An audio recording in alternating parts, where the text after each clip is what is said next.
ከቅዱሳን መላእክት ጋር በአንድነት ያሉት በየጊዜውና በየሰዓት ሁሉ ከሚያመሰግኑት ከቅዱሳን መላእክት ጋር በአንድነት ያሉት ዛሬም ዘወትርም ለዘላለሙ አምላካችንና መድኃኒታችን ስራውን የምትወድ እግዚአብሔር ሆይ ቅዱሳን የምሩ ደቀ መዛሙርትና አገልጋዮችን ንጹሐን ሐዋርያትን ወደ ዓለም ሁሉ ዳርቻ የዘረጋቸው አንተ ነህ። የመንግሥትን ወንጌል ይሰብኩና ያስተምሩ ዘንድ በሕዝቡም ውስጥ ያለውን ደዌውን ሁሉ በሽታውን ሁሉ ያድኑ ዘንድ ከዓለም አስቀድሞ የነበረው የተሰወረውን ምስጢርን ያስተምሩ ዘንድ አሁንም ጌታችን አምላካችን ሆይ ብርሃንና ጽድቅን ላክልን።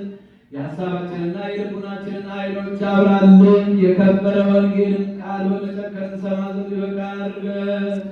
የምንሰማ ብቻ አይደለም እንደሰማን እንሰራው ነው እንጂ ስላሉ ፈንታ 30 60 መቶ ያማረ ፍሬ በላያችን ያፈራ ዘንድ የወገኖችን ኃጢአት ታስተሰርይ ዘንድ ለመንግሥተ ሰማያትም የበቃን እንሆን ዘንድ ሃሌሉያ። ቁሙ ወአጽምዑ ከመ ንኩን ድልዋነ ለመንግሥተ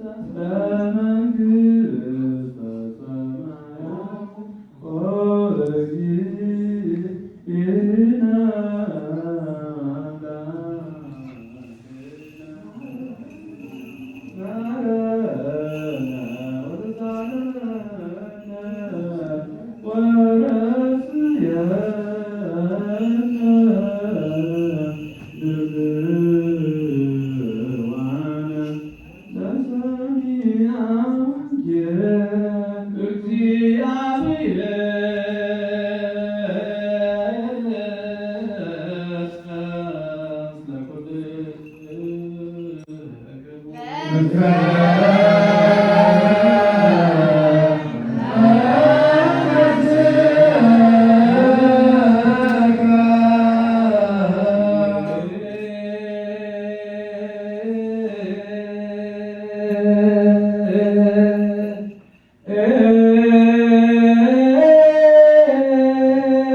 የዮሐንስ ወንጌል ምዕራፍ 12 ቁጥር 12። በማግስቱ ወደ በዓሉ መጥተው የነበሩ ብዙ ሕዝብ ኢየሱስ ወደ ኢየሩሳሌም ሲመጣ በሰሙ ጊዜ የዘንባባ ዛፍ ዝንጣፊ ይዘው ሊቀበሉት ወጡና ሆሳዕና በጌታ ስም የሚመጣ የእስራኤል ንጉሥ የተባረከ ነው እያሉ ጮኹ። አንቺ የጽዮን ልጅ አትፍሪ፣ እነሆ ንጉሥሽ በአህያ ውርንጫ ላይ ተቀምጦ ይመጣል ተብሎ እንደተጻፈ ኢየሱስ የአህያ ውርንጫ አግኝቶ በእርሱ ተቀመጠ። ደቀ መዛሙርቱም ይህን ነገር በመጀመሪያ አላስተዋሉም። ነገር ግን ኢየሱስ ከከበረ በኋላ በዛን ጊዜ ይህ ስለ እርሱ እንደተጻፈ ይህን እንዳደረጉለት ትዝ አላቸው። አልዓዛርን ከመቃብር ጠርቶ ከሙታን ሊያስነሳው ከእርሱ ጋር የነበሩት ሕዝብ ይመሰክሩለት ነበር። ስለዚህ ደግሞ ሕዝቡ ይህን ምልክት እንዳደረገ ስለሰሙ ሊቀበሉት ወጡ። ስለዚህ ፈሪሳውያን እርስ በርሳቸው አንድስ እንኳ ልታደርጉ እንዳይቻላችሁ ታያላችሁን? እነሆ ዓለሙ ሁሉ በኋላው ተከትሎት ሄዷል ተባባሉ። በበዓሉም ሊሰግዱ ከወጡ አንዳንዶቹ የግሪክ ሰዎች ነበሩ። እነሱም ከገሊላ ቤተሳይዳ ወደሚሆን ወደ ፊልጶስ መጥተው ጌታ ሆይ ኢየሱስን ልናይ እንወዳለን ብለውት ለመኑ። ፊልጶስን መጥቶ ለእንድርያስ ነገረው። እንድርያስ ፊልጶስ መጥተው ለኢየሱስ ነገሩት። ኢየሱስን መለሰላቸው እንዲህ ሲል የሰው ልጅ ይከብር ዘንድ ሰዓቱ ደርሷል። እውነት እላችኋለሁ የስንዴ ቅንጣት በምድር ወድቃ ካልሞተች ብቻዋን ትቀራለች፣ ብትሞት ግን ብዙ ፍሬ ታፈራለች። ነፍሱን የሚወድ ያጠፋታል፣ ነፍሱንም በዚህ ዓለም የሚጠላ ለዘላለም ሕይወት ይጠብቃታል። የሚያገለግለኝ ቢኖር ይከተለኝ፣ እኔም ባለሁበት አገልጋዬ ደግሞ በዚያ ይሆናል። የሚያገለግለኝ ቢኖር አብ ያከብረዋል። በወልድ ያመነ የዘላለም ሕይወት አለው።